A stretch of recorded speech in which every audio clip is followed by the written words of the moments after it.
Oh, way to go. Hello, Quinn. Evening, ma'am.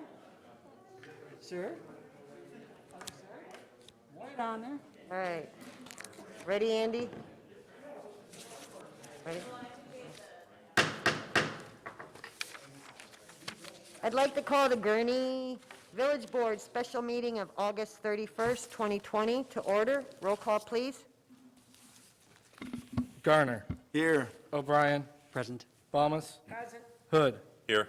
Thorstensen. Here. Ross. Here. 6 present. All right, please join me in the Pledge of Allegiance.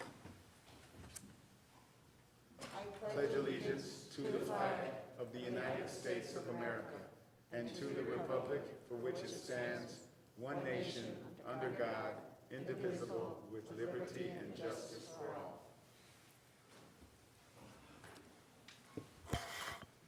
All right, good evening.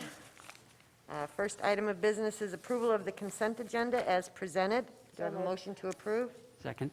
Motion by trustee Thorstensen. No, trustee Balmas. Second by trustee O'Brien. Balmas, O'Brien. Yes. Okay. Roll call, please. Garner. Aye. O'Brien. Aye. Balmas. Aye. Hood. Yes. Thorstensen. Yes. Ross. Aye. 6 aye. All right, motion carries. Patrick, please read the consent agenda into the record. Item number 1, approval of the minutes from the August 17, 2020 Village Board meeting. Item number 2, approval of resolution 2020-09, approving 1 month of IMRF benefit protection leave for community development employee. Item number 3, approval of awarding the Lee Avenue and Route 21 sanitary lift station pump replacement projects to the low bidder, Xylem Water Solutions USA, Inc., at a cost of $78,945.57. Item number 4, approval of payroll for period ending August 14, 2020, in the amount of $864,883.01. Item number 5, approval of bills for period ending August 31st, 2020, in the amount of $99,122.58. All right, thank you, Patrick. Do I have a motion to approve the consent agenda as read into the record? Motion by trustee Garner, second by trustee Thorstensen. Roll call, please. Garner. Aye. O'Brien. Aye. Balmas. Aye. Hood. Yes. Thorstensen. Yes. Ross. Aye. 6 aye. All right, motion carries, and tonight we have no petitions and communications, so we're going to move directly to reports. And we have presentations. This is a specially called meeting to consider the Fire Station 3 project, and Chief Kavanaugh and our Finance Director Brian will be going over all the details that we need to know. So, it's all yours. Okay. Well, I'd like to take time to thank the mayor and the board for allowing us to continue this project going forward. Tonight's presentation is in a couple of parts. I want to introduce you to our partners that we've been working with. Just over a year ago, we brought FGM Architects on board with the board's permission to start designing and drawing our building. Jason Esses is here from FGM tonight if we have any questions specific for them. We're very happy with how that portion of the process went. About 3/4 of the way through the project, it was time to bring a project manager, a construction manager firm on board. We chose Camosi Construction with the board's approval. And we have Todd Perrone here tonight from Camosi to also answer questions as we go through the presentation or after. So they both were great partners to work with. You'll see tonight some of the renderings we have of the building, and we're very proud of where we've gotten to this point. But kind of stepping backwards, the village put together a planning team. David Ziegler, Jody Luca, Chris Velkover, Administrator Mutz, and myself.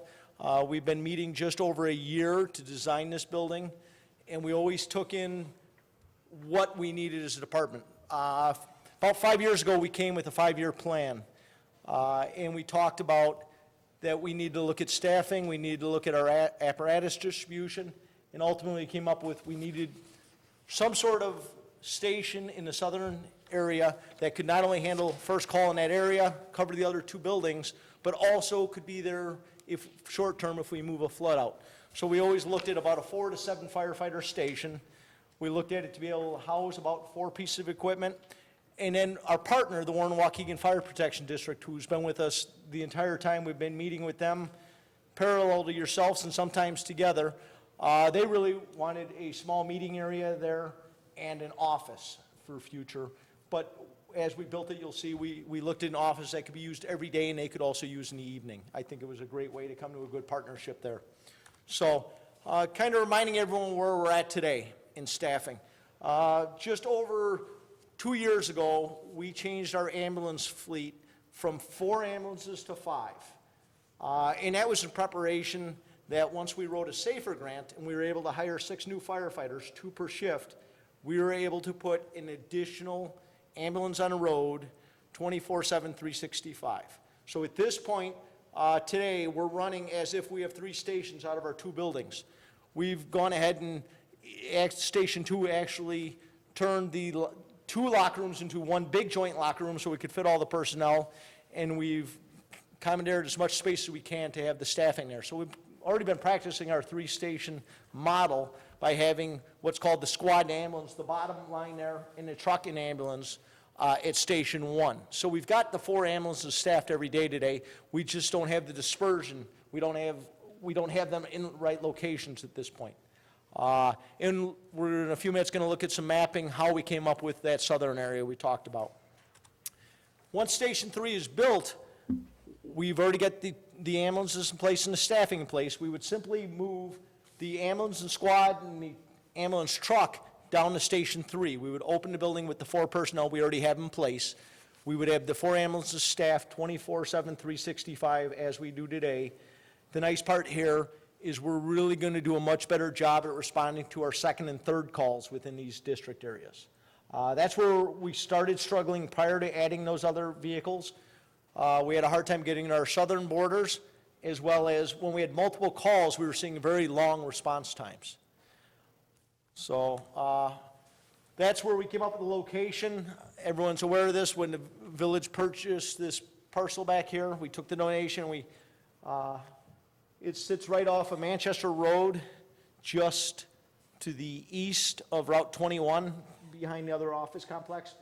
We were looking at some other parcels a little below there, but working with FGM, even though this is a long, narrow parcel that we can build on, they found a way to fit a very good building, a very efficient building for us here.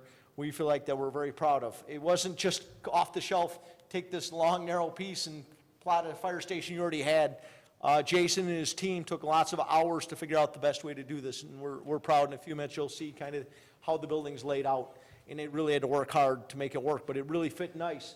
And you'll see we use a fair amount of the existing parking that's already there, there was a nice savings there. Be able to use the curb, we'll have to refinish some of the concrete, but we're able to use a lot of the layout there, and we're actually being part of this condo association that we will be with the medical building out there and the other buildings. We're going to use the joint parking is shared parking for us as well as the buildings next to us, being a good partner as their parking spots there. We'll really fit in the neighborhood well, and that was part of the plan that Jason's team looked at, and we continue as always look, being a good partner with the people around us. Back to the call dispersion. We worked with Chris Velkover, actually Eric Venden from the village's GIS team. Over the last 10 years, we've been tracking our call volumes. We've been looking for where we've come up with longer responses. We really use getting to a call in under 6 minutes. American Heart Association, survivability of cardiac arrest is an important step. 1 minute of dispatch time, 5 minutes of drive times comes up to that 6 minutes. So we saw down that southern area, we'll say where the blue area is where we really struggled to get to on the first call. Now the second call in the other areas, we also had to get the next vehicle there. If one was out in District 1 or out in District 2, we had to get to that next call. So in this slide here, the red area is where Fire Station 1 can drive to in 5 minutes. The green area is where Station 2 can drive to in 5 minutes. And then the blue area is kind of the third purpose. It's areas the red and the green couldn't get to. It filled in there.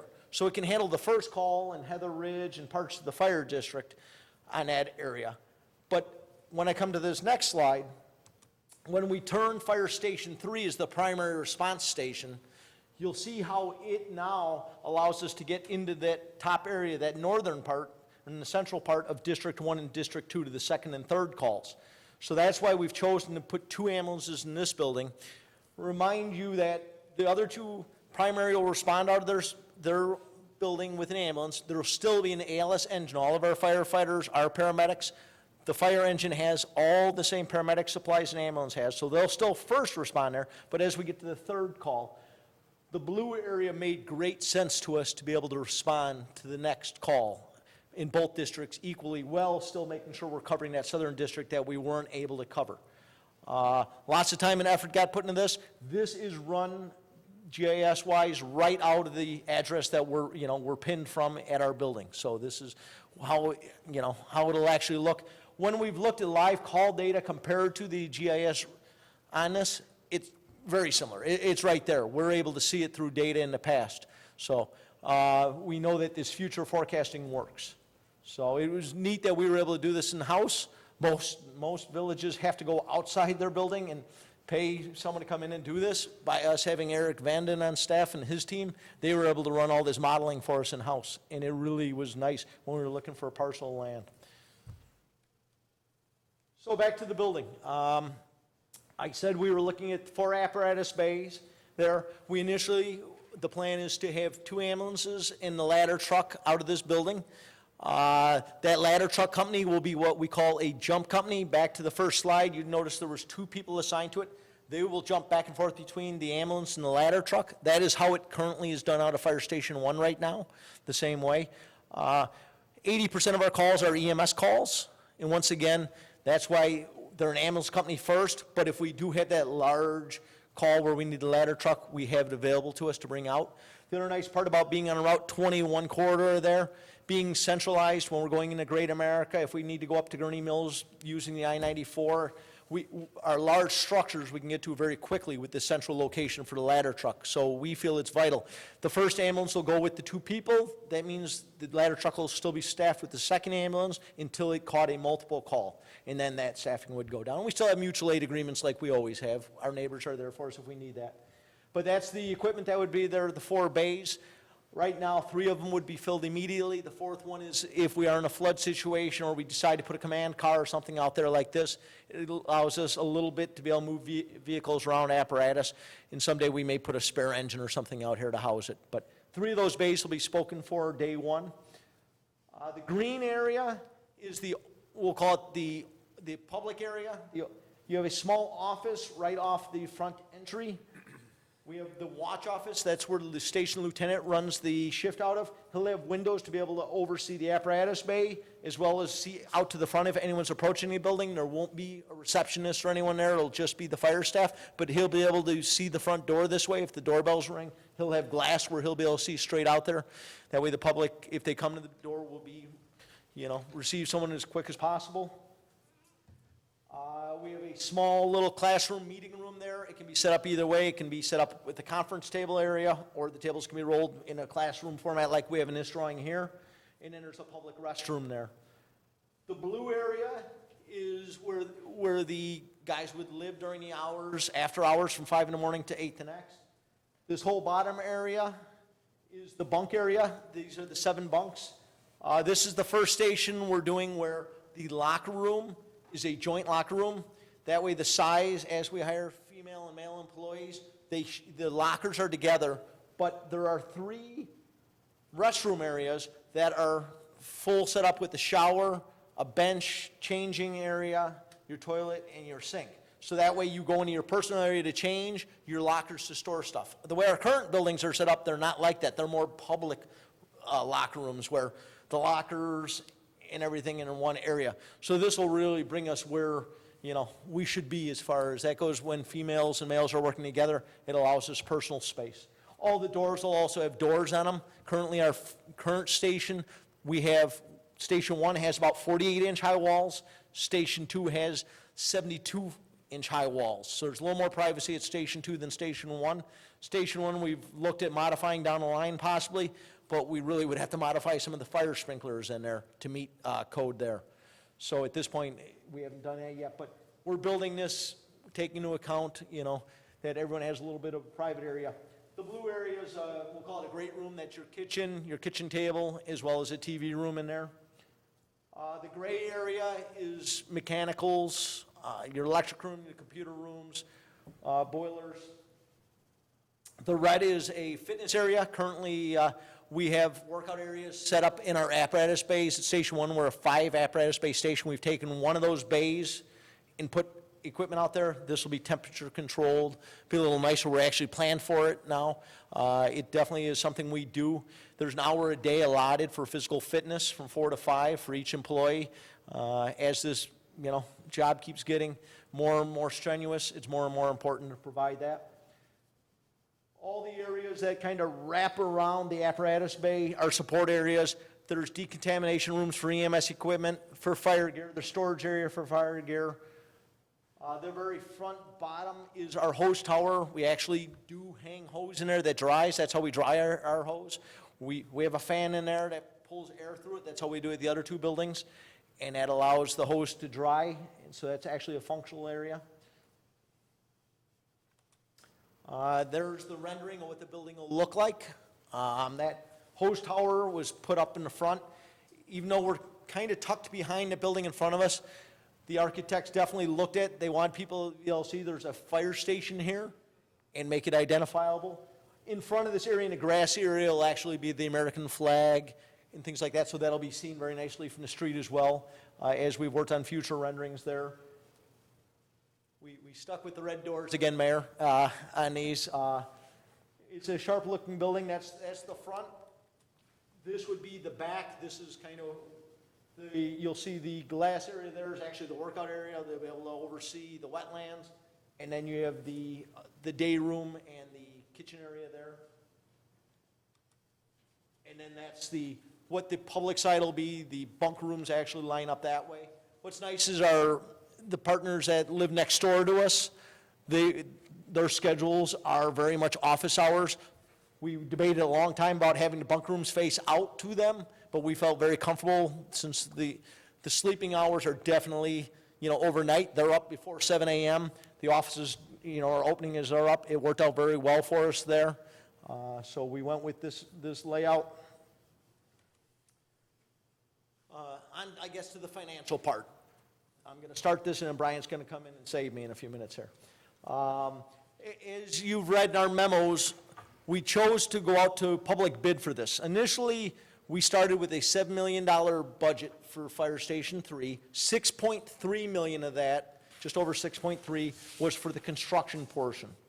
We went ahead and we bid the project out, and it came in at $5.8 million, so just over $530,000 savings. The top, all the way up to electrical, those are bid packages. We submitted these out to public bid. They were advertised. Camosi ran the bid for us. They were all sealed bids, so everyone went out. We received 103 total bids. Some areas had 3 to 4 bidders. Others had 10 to 14 bidders in them. So we sat, and Todd opened every envelope.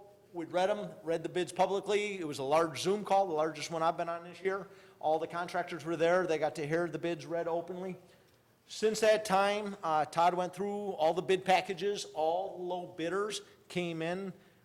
He checked the references. He made sure that they bid the project they were asked to. The bid documents were enormous. The packages, at least from my standpoint, when I looked at them, he felt for thoroughness. He felt that all the low bidders met what we want them to do. Now, they bid this. That's why we had that 30-day window. These are prices that they're committed to, both for labor and the material in these. So these are the real prices for the fire station that we would pay. This isn't an estimate. These are the numbers they're working off of. So it's not like steel prices go up. We're going to see it. Steel prices go down. Again, we may not, feel the positive of that. But these are actually bid prices. The bottom 2 are not big packages. Camosi, working as our construction manager, has certain responsibilities. They put a construction trailer out there. They have an employee out there who oversees the entire project. They open the gate in the morning. They make sure the people are there. They're watching to make sure everything's done the correct way. He also has a helper within that area that does different jobs. They also are in charge of making sure the streets are swept,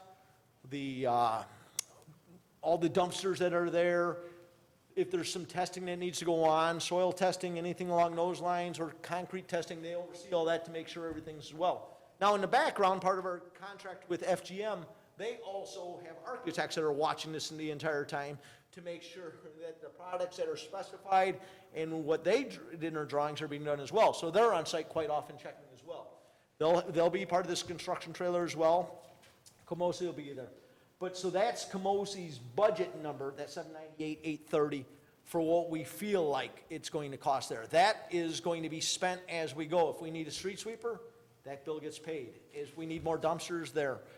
So that one could fluctuate a little bit, but that's what the estimate on that is. The last one, the contingency of $330,000, working both with the architect and the construction manager. They felt that was a good number to have there in case we have some surprises. With our memo, we talk about when you're doing a project, you never know what's going to pop up. We start digging and we find something we weren't expecting.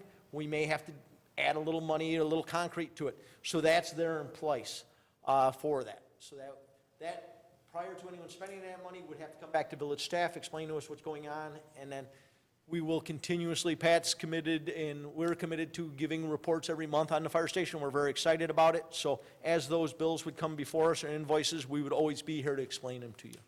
So I'm going to hand the mic over to Brian and then be available for questions. Can I ask you one question before you get off these PowerPoints? Can I ask you one question while you're still on the PowerPoint? Certainly. When you go back to the rendering, it looks like the exterior is black, where we've traditionally done the red brick prairie style. Am I looking at that correctly? This rendering here is done in a gray. It's like a blackish gray right now. Okay. It was looked at to try to fit within the neighborhood, stick to similar Okay. brick they are. We are not committed to this. no, I This just- is probably the leading one that's out there. At some point, we do have to pick a brick color. I've been told that quite often, and Jason's head nodding at me. We've looked at quite a few bricks. We've looked at them in the sun. We've looked at them in the shade. We're trying to fit into the neighborhood. This is the leading contender of the planning group right now. This is probably, I'll call it a black gray, depending which light I look in. I've seen it both colors. And what you're seeing there, what the number 3's on is not white. That is actually a silver. It's kind of silver steel. All the accents are done in a steel. Silver. It's a little more modern than some of our other Yeah, buildings. I say it's more contemporary, where we've always kind of used the Yeah. prairie style, but I don't know that prairie style would look good out there where it is and with everything else that's around it, so. In FGM and their team did go out there and look at the other buildings, and that was when they started working there. I was looking actually for a pitched roof when I first saw the drawings. I went, whoa, where's our flat roof? Station 2's pitched, Station 1's flat.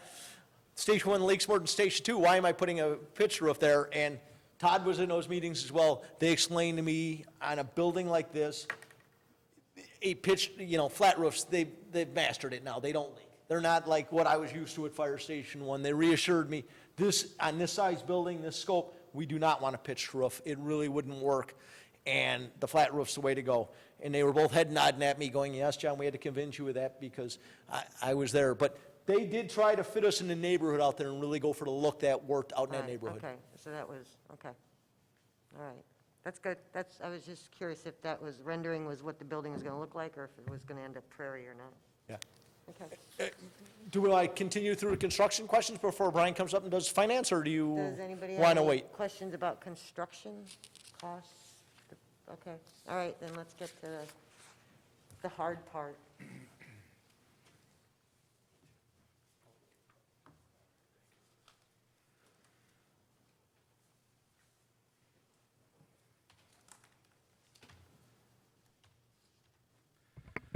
Okay, so it seems like we've been talking about this for almost 2 years. I went back and looked at the timeline, and it's pretty close. So we looked at, I should say, through all those discussions, we kind of developed some parameters about what we wanted to accomplish when it came to the financing of the fire station. We looked at a 10-year term with some flexibility to be able to pay it off as we wanted to, given what was historical surpluses in the general fund, be able to utilize some of that to do interest savings, so flexibility was a big objective for us. As we got more into the crisis, or the COVID crisis, we looked at utilizing the district's contribution for debt service, whereas as opposed to previous to that, we were just looking at, lump sum, using that up front to reduce the total borrowing cost, and obviously minimize interest costs. So, over the last almost 18 months, almost more than that, I've been talking with the village's financial advisor, Spear Financial, about different options, also working with the village's banking service provider, Gurnee Bank, and I think Dane Morgan is with us here today. So a lot of conversations with them, with Spear, to come up with what would meet our objectives. We did look at a traditional bond issue. There is a little bit of a savings interest-wise, but we lose the flexibility and the fees are higher. So the flexibility objective really kind of pushed us to the recommendation here tonight. Recommendation is to issue up to $5.9 million promissory note to Libertyville Bank and Trust. Includes, as you saw on John's slide, it was $5.8 million. When we went through the approval process, we did 5.9. Obviously, we only have to pay back what we use of that. The stated rate is 2.85. Obviously, that could vary in the end depending on what we do for early payments, and with our flexibility that we have. Essentially, 10-year term, 15-year amortization period. So when we talked about coming out of the COVID-19 crisis, where we were revenue-wise, lowering that obligation up front, and being able to amortize it over an additional 5 years, lower that required debt service, really helped us stretch out how far the district's contribution would go. I'll get to that on the chart on the right side there in a second. 18-month draw period, annual debt service around $515,000, with the remaining 5 years due at the end of the 10-year period.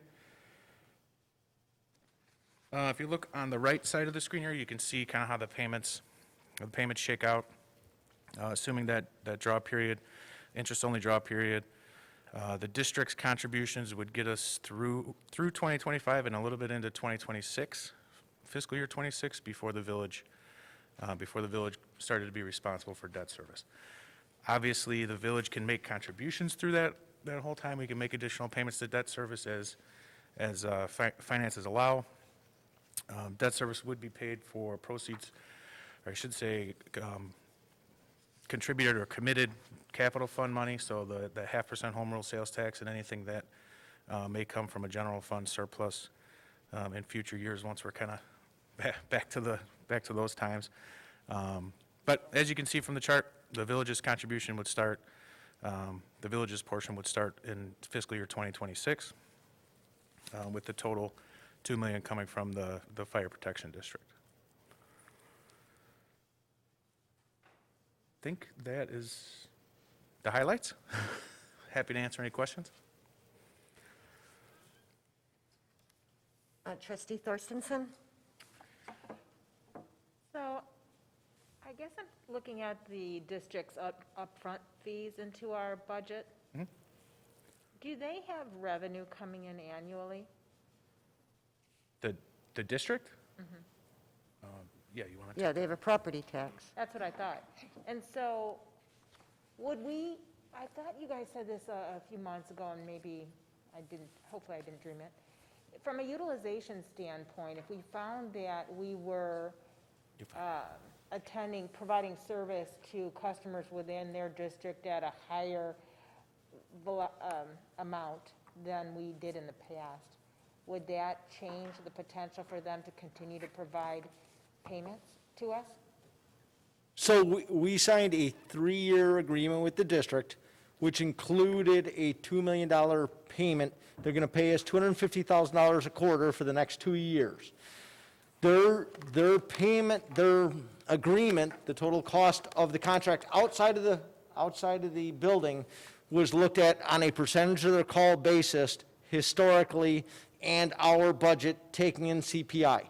They are paying a fair amount for the call volume we're running, and I'm comfortable with the percentages of calls we run in their district compared to within the village.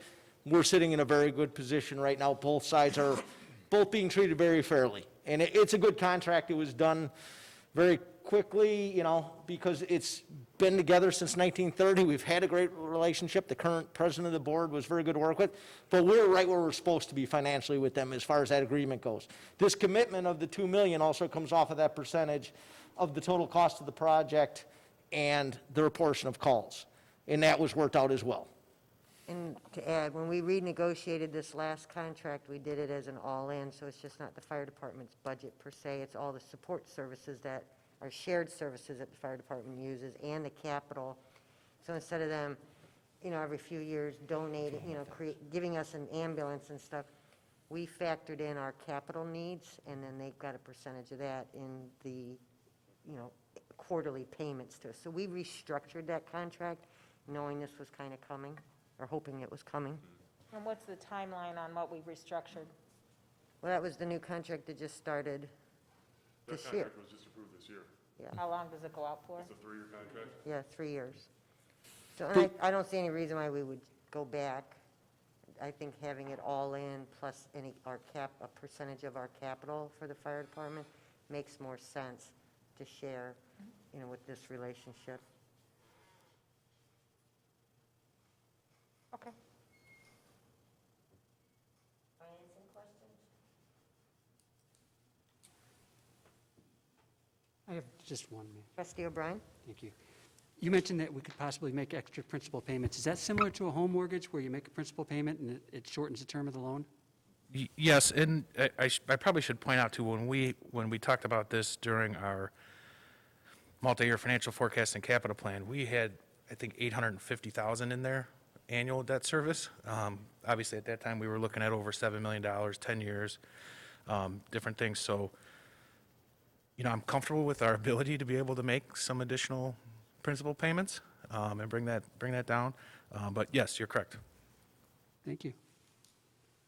And you got a balloon payment that you're going to accrue for.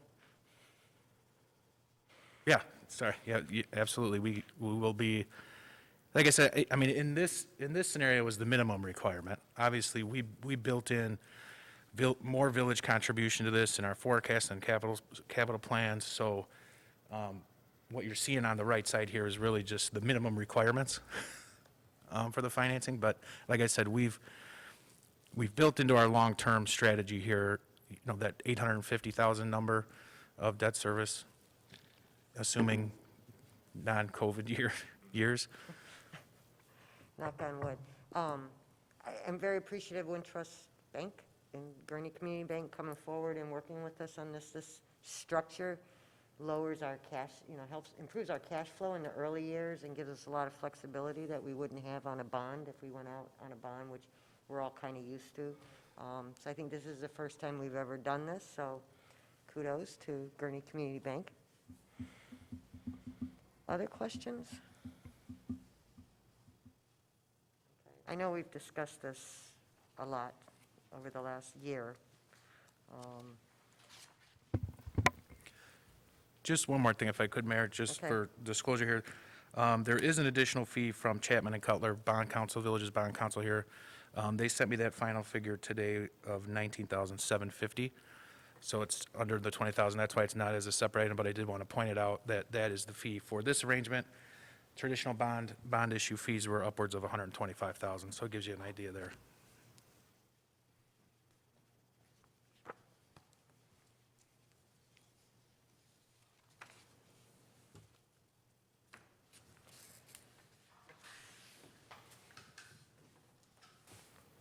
All right, well, I mean, it's a shame it's only been a 30-minute meeting and it's been like 5 years of work.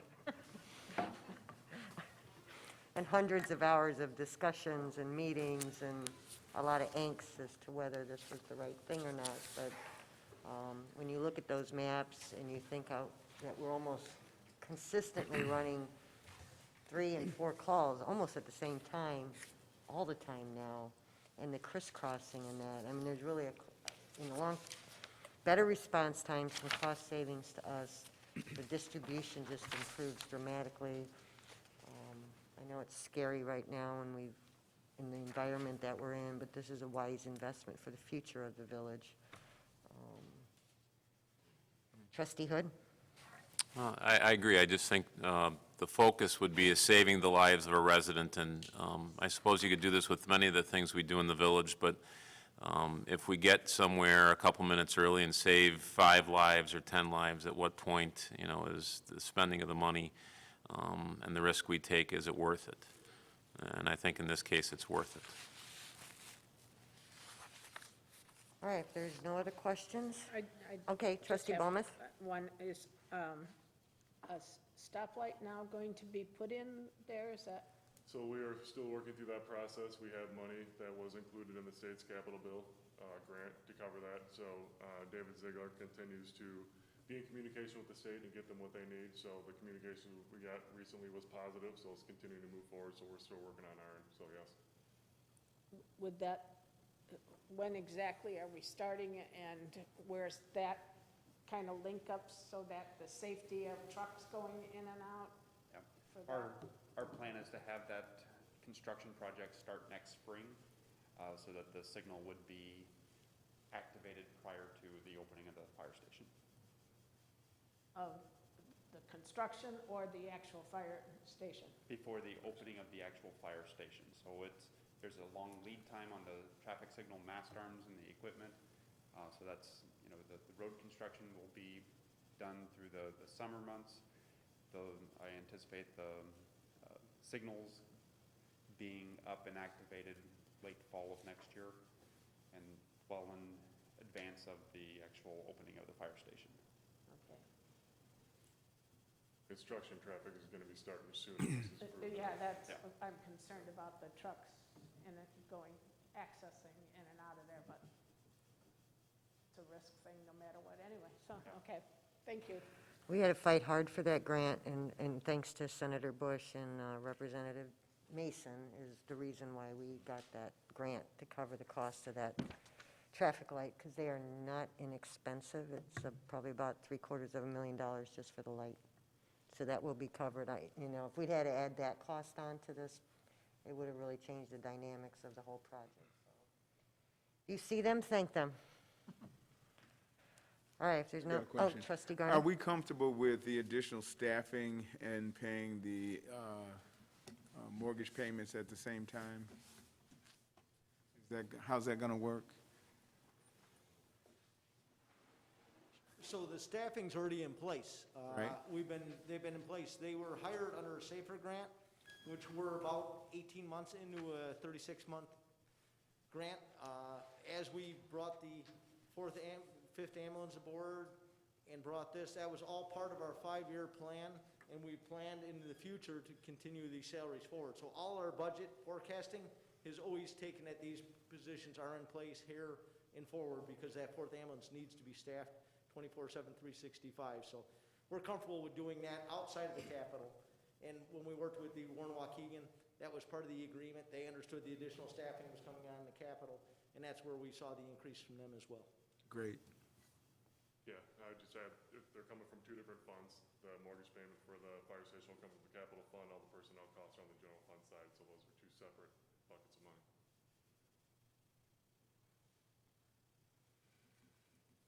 Trustee O'Brien? Could you just repeat which representatives helped us get that light? During the legislative session, our legislators will call and ask if we specifically have any needs, because they're putting together a capital plan.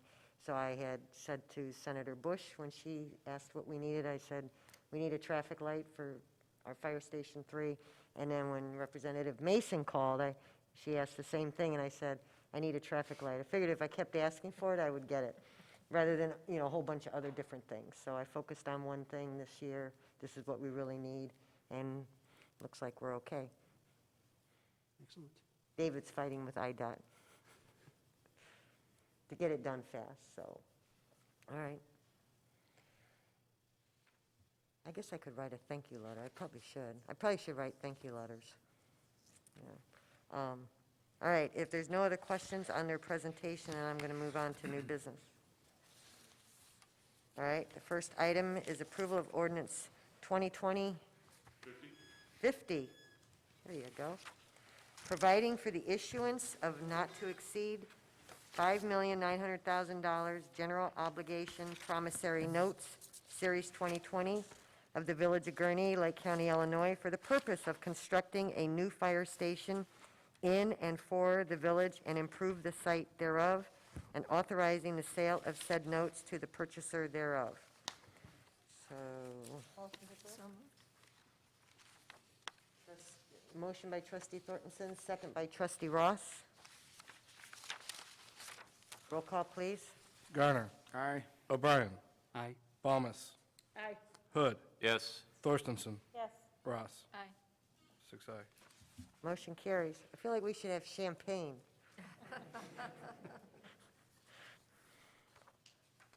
All right, then, and I'm not, I don't have to read A through R, right?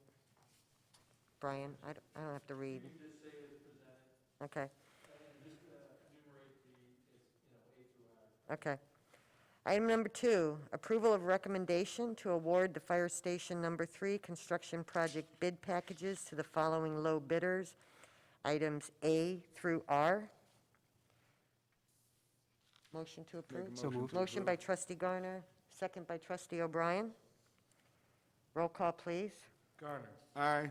O'Brien. Aye. Balmas. Aye. Hood. Yes. Thorstenson. Yes. Ross. Aye. 6 aye. All right. Item number 3, approval of Fire Station 3 construction project, construction manager costs to Camosi Construction in the amount of $798,830. This includes cost of work for construction phase and the construction manager's fee of 2.5% as approved on January 27th, 2020 via ordinance 2020-08. Motion to approve? So moved. Motion by trustee Balmas, second by trustee Garner. Roll call, please. Garner. Aye. O'Brien. Aye. Balmas. Aye. Hood. Yes. Thorstenson. Yes. Ross. Aye. All right, motion carries. And item number 4 is acknowledgement of Fire Station 3 construction project owner's contingency in the amount of $330,000. So moved. Motion by trustee Balmas, second by trustee Thorstensen. I think she beat you, Greg. Trustee Balmas, trustee Thorstensen. Roll call. Garner. Aye. O'Brien. Aye. Balmas. Aye. Hood. Yes. Thorstenson. Yes. Ross. Aye. 6 aye. All right, motion carries. And I'll just add, we did these bids when they went out, some of our local companies were all given the opportunity to bid, but none of them were even close. Because we would like to be able to award things locally, but especially in this climate right now, when it's $30,000, $40,000 off, we just couldn't do it. So, we'll keep trying to, when we do bids, to get it to locals, but, all right, that's all our new Yeah, business. I just want to say quick, that, this has been in the planning for a long time, but Chief Kavanaugh went about this very methodically. He didn't just rush in to my office in Maryville to say that he needs a third fire station. No. He looked at the need, he justified it, he had a step-by-step process as far as getting the equipment on board, the manpower on board, and then the facility being third. So just kudos to him for all the work and dedication and just thought he's put into this project to get to this point. I mean, like he said, once FGM and Camosi came on board, it was definitely a team effort, but before that, a lot of the legwork was him gathering data, making his case. So again, just heads off to John. Yeah, and I would echo that, because I know me personally, how many times I said, no, we don't need a third fire station, until you brought that map in with all the crisscrossing and that, and I was like, now I get it. So all that extra work really paid off, and I know it's helped the board, too, understand the importance of this to the community. So it was a big day for us. Borrowed a lot of money and getting third fire station. All right, I do, and we do. We appreciate everybody's work and going the extra mile to save money where they could and get us good financing terms. I mean, there's been a lot of work put into this. All right, last item, I'll open the floor to the public. Anybody wants to address the board? All right, if not, do I have, oh, sir, go ahead. Just need your name at the microphone. My name's Dan Brewer. I'll lift this up so you can hear me a little better. Dan Brewer, been a resident here in the village for about 27 years approximately. I do have some concerns with this fire department project. One of them, trustee Balmas brought up, I thought was very salient. Without a traffic control signal there, the potential for our firefighters to be responding to traffic accidents where we're building a fire department, I think is kind of ironic. So I would suggest that if we could put some more effort into getting that done ahead of time instead of waiting for the facility to open, I think would be great for the village. I have another concern with what happens when the grant money runs out to pay the operational costs of this facility. I understand that we already have the personnel in place and the equipment is here, but the grant is a 3-year grant that we're 18 months into, and we're looking at 10 years of payments plus a balloon payment, and then we're going to have operational and staffing costs beyond that. We live in economic times now that are unprecedented. Village receipts are down, we're not getting Great America money, we're not getting Gurnee Mills money, and our ability to repay at $500,000 a year is severely diminished. And so I'm wondering what the plan is for that and how that will go forward. And also, I didn't notice anywhere in the presentation mentioning the Waukegan Fire Department that's right down on Oak Plain Road. That's, according to Google Maps, 3.3 miles from the chosen site. That, according to Google Maps, with normal traffic, takes 6 minutes to get to. So as an emergency vehicle, I understand we have to yield and drive safely through intersections and traffic points, but I think the lack of mentioning that, if we're part of the same Warren-Waukegan Fire Protection District, their participation wasn't mentioned. And how does that figure into this? Okay. So those are my questions. Thank you. All right, on the SAFER grant, when we contemplated the SAFER grant, we figured out how we were going to pay for it already so there was some adjustments that we made 18 months ago when we forecasted to make sure that because we certainly did not want to bring on personnel that we would have to let go in 3 years. So there was some changes made in different fees and planning and stuff to accommodate. So we've already factored that in. The fire station and the payments itself comes out of the capital budget. We have a long-term capital improvement plan for 5 years. We've already factored this in, and that's separate money than what goes to the general fund. So 2 different funds, not that both of them haven't taken a hit, but we can do it with the capital fund the way it is. So we've kind of looked forward many years, even with revenues down, that we would be able to do this, because there's other capital we could put off if we had to, if it continued to decline. But we factored that in. And the Waukegan Fire Department is completely separate from the Warren-Waukegan Fire District. So that's the city of Waukegan, and they can only respond to calls in the city of Waukegan. The Warren-Waukegan Fire District, I don't know why it's called that, but it basically covers Warren Township. It's 44 square miles, and we're 14 square miles. So they contract with us for fire coverage. They don't contract with the city of Waukegan. It's also the unincorporated parts of Waukegan, which there's, Park City, Illinois is considered part of that. 'cause That are it's in part- Warren Township. I thought some of it's in Waukegan as well, the Some of it is 60085 in zip Waukegan code Township? part of it. Okay. They're but it's the Warren Waukegan unincorporated areas. And then as far as working with Waukegan, we go into Waukegan on a daily basis to respond to help them with calls. They come to us on a daily basis. We have a mutual aid pact where we go back and forth. With all the fire districts in Lake County, we use something called MAVIS. So all these stations are looked at, plotted out on GIS, and we do respond to each other's calls to help each other.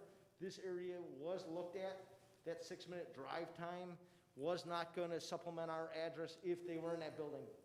Waukegan is staffed to the level they need to cover their city, and it would be very difficult to count on them for a first response into our southern portion of our district. That was looked into as part of when we did that. Their call volume and their staffing levels are at the levels they feel acceptable for their city, not to be able to come to us. Even though we do help each other every day, we, as our residents, need someone there right away to respond, not if they're in that building. That makes sense. So all of our planning with the fire department, since I've ever been here, has always looked at the whole district not just the village of Gurnee. So the planning's a little bit bigger. And then we get a fee from the fire district to cover their portion of all that. So we've contemplated all of this, and if you look at our financial contingency plan, where if we take a catastrophic financial hit, we've already factored in how we keep all these essential services going, even when we've taken a hit, so which things we would give up or change or postpone and stuff. So we've put a lot of thought into what's going on right now, long before this ever happened. So hopefully that answered all your questions. If not, John will be here after the meeting, or the chief will be here after the meeting. All right, any other public comment? Thank you. It's been so long since we had public comment. We really appreciate it. All right, do I have a motion to adjourn? Second. Motion by trustee Ballmer, second by trustee Garner. All in favor, say aye. Aye. Aye.